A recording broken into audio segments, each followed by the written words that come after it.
सूचना केवल हमारे विचार हैं, वित्तीय सलाह नहीं। निर्णय लेने से पहले खुद शोध करें। किसी भी लाभ या हानि के लिए हम उत्तरदायी नहीं हैं।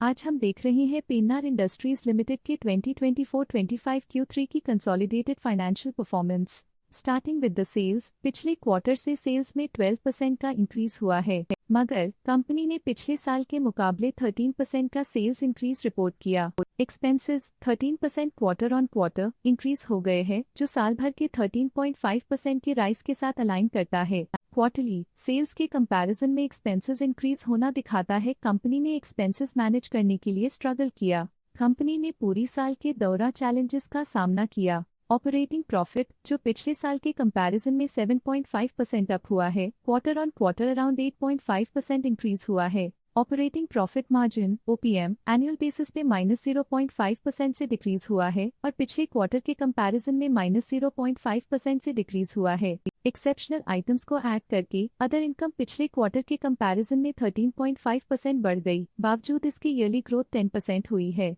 इंटरेस्ट एक्सपेंसेस पिछले क्वार्टर से 13% अप हुआ, लेकिन ईयर ओवर ईयर डिक्रीज -1% हुआ है। डिप्रिशिएशन कॉस्ट्स में क्वार्टरली -1% का डिक्लाइन देखने को मिला और ईयरली बेसिस पे -1.5% का डिक्रीज देखा गया। प्रॉफिट बिफोर टैक्स एनुअली 20% बढ़ा, लेकिन प्रोसीडिंग क्वार्टर से 10% बढ़ा है। इस साल कंपनी ने 23% टैक्स पे किया और क्वार्टरली कंपनी ने 23.5% टैक्स पे किया है। नेट प्रॉफिट ने ईयर ऑन ईयर 20% का इंक्रीज दिखाया, लेकिन लास्ट क्वार्टर से 13.5% का इंक्रीज हुआ है। इस क्वार्टर में कंपनी का परफॉर्मेंस ठीक रहा, ऑपरेशनल एफिशिएंसी में कुछ सुधार हुआ है। वहीं अगर एनुअल एनालिसिस की बात करें तो इस साल कंपनी का परफॉर्मेंस अच्छा रहा। अर्निंग्स पर शेयर EPS में साल भर में 0.5% का इंक्रीज देखा गया, लेकिन क्वार्टरली में 13% की बढ़ोतरी भी नजर आई। इस क्वार्टर में कंपनी का EPS ठीक रहा, ऑपरेशनल एफिशिएंसी में कुछ सुधार हुआ। पेन्नार इंडस्ट्रीज लिमिटेड के फाइनेंशियल स्नैपशॉट को रिव्यू करते हुए कुछ मुख्य ट्रेंड्स सामने आए हैं जो कंपनी की परफॉर्मेंस में रोशनी डालते हैं।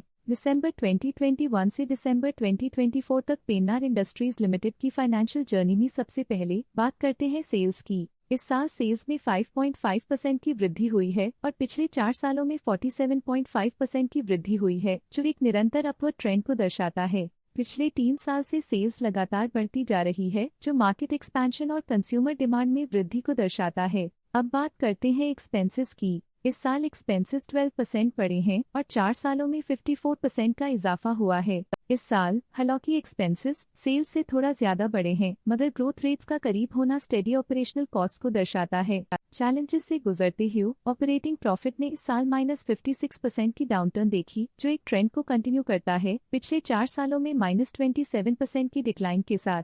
इस साल ऑपरेटिंग प्रॉफिट में कमी आई है, लेकिन पिछले 2 साल की वृद्धि रेजिलियंस को दर्शाता है, जो एक अस्थायी मार्केट को संकेत करता है। नेट प्रॉफिट का सफर ऊपर की ओर चल पड़ा है। इस साल 20.5% की चढ़ाई के साथ पिछले 4 सालों में 91.5% की शानदार वृद्धि हुई है। पिछले 3 साल से नेट प्रॉफिट लगातार बढ़ रहा है, जो फाइनेंशियल हेल्थ को मजबूती देते हुए इन्वेस्टर्स का ध्यान आकर्षित करता है। इस साल EPS ने ऊंचाइयों को छुआ है 20% की वृद्धि के साथ, जो पिछले 4 सालों में 89% की मजबूत वृद्धि पर आधारित है। पिछले 3 साल से अर्निंग्स पर शेयर EPS में लगातार इजाफा हुआ है, जो प्रॉफिट ग्रोथ को मजबूती देते हुए शेयर होल्डर वैल्यू को बढ़ा रहा है। चलिए अब बात करते हैं शेयर होल्डिंग पैटर्न की। पेन्नार इंडस्ट्रीज की शेयर होल्डिंग रिपोर्ट्स कुछ इस प्रकार की हैं, जो दिसंबर 2024 के 31 तक चलता है। ये रिपोर्ट कंपनी के शेयर्स की डिटेल्ड जानकारी देता है, जिसमें promoters, promoter groups, foreign investors, public investors और सरकारी एंटिटीज शामिल हैं। पब्लिक द्वारा हेल्ड शेयर्स का परसेंटेज 54.05% से इंक्रीज होकर 2024 के दिसंबर में 54.34% तक का इंक्रीज से देखा गया। ये चेंजेस स्टेट है कि पब्लिक की इन्वेस्टमेंट कंपनी में क्वार्टर टू क्वार्टर इंक्रीज हुई है। जब कंपनी के शेयर्स का मैक्सिमम हिस्सा पब्लिक के पास होता है, तब ये माना जाता है कि कंपनी कमजोर हाथों में है, जो बाजार की अस्थिरता और स्पेक्युलेटिव ट्रेडिंग को इंडिकेट करता है। DII डोमेस्टिक इंस्टीट्यूशनल इन्वेस्टर्स ने अपना शेयर होल्डिंग सितंबर 2024 में 1.48% से दिसंबर 2024 में 1.59% तक इंक्रीज किया। ये बताता है कि डोमेस्टिक इंस्टीट्यूशंस ने कंपनी में अपना इंटरेस्ट 0.11% तक इंक्रीज किया है। फॉरेन इंस्टीट्यूशनल इन्वेस्टर्स के शेयर होल्डिंग में थोड़ा डिक्रीज आया 2024 के सितंबर से 2024 के दिसंबर में। जो दिखाता है कि फॉरेन इंस्टीट्यूशंस ने अपने स्टेक को क्वार्टर टू क्वार्टर -0.4 से डिक्रीज किया है, जिसे पता चलता है कि उन्होंने अपनी इन्वेस्टमेंट्स को पुल बैक किया है। ये था कंपनी का करंट शेयर होल्डिंग पैटर्न। आइए देखते हैं इस क्वार्टर के प्रमोटर डील्स ने बाजार को किस तरह प्रभावित किया है। 1 जनवरी 2025 को पोटलूरी वेंकटेश्वरा राव ने 10,000 शेयर्स की बिक्री की 192.13 रुपीस पर यूनिट के हिसाब से, जिसका टोटल था 19.2 लाख। 27 दिसंबर 2024 को पोटलूरी वेंकटेश्वरा राव ने 10,000 शेयर्स की बिक्री की 195.61 रुपीस पर यूनिट के हिसाब से, जिसका टोटल था 19.6 लाख।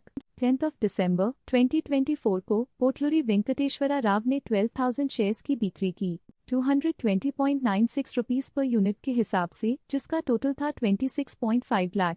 10 दिसंबर 2024 को पोटलूरी वेंकटेश्वरा राव ने 12,000 शेयर्स की बिक्री की 220.96 रुपीस पर यूनिट के हिसाब से, जिसका टोटल था 26.5 लाख। 28 नवंबर 2024 को पोटलूरी वेंकटेश्वरा राव ने 15,000 शेयर्स बेचे 194.73 रुपीस पर यूनिट के हिसाब से, जिसका टोटल था 29.2 लाख। तो ये थी इस क्वार्टर की कुछ सर्वाधिक चर्चित प्रमोटर डील्स, जो दिखाती है बाजार के नए रुझान। आज के लिए फाइनेंशियल सेक्टर में इतना ही। देखने के लिए धन्यवाद। स्टॉक लेटेस्ट न्यूज अपडेट के लिए चैनल को सब्सक्राइब करें और वीडियो को लाइक एंड शेयर करें।